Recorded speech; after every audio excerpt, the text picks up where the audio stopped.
Salam əziz izləyicilərim. Bu gün sizinlə toyuq ətindən möhtəşəm, dadlı və çox asan yeməyin toyuq sotenin reseptini paylaşıram. Əvvəlcə tavaya 2 xörək qaşığı gərək yağı əlavə edib əridirəm. Üzərinə yarım kiloqram toyuq əti əlavə edib suyu tam çəkənə qədər qovururam.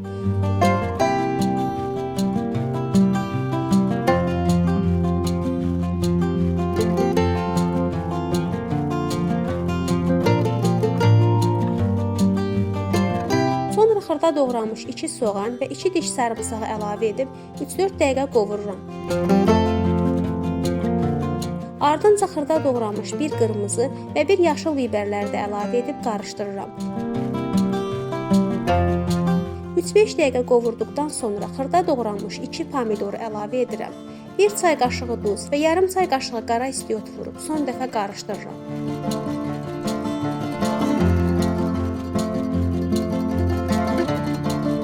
Üzərinə 1 stəkan su əlavə edib qapağını bağlayıram. Suyunu çəkib yağa düşəndə toyuq sotemiz hazırdır. Resepti bəyəndinizsə əməyə hörmət olaraq videonu like edin. Kanala abunə olub bildirimləri də açın ki, növbəti faydalı videolarımı qaçırmayasınız.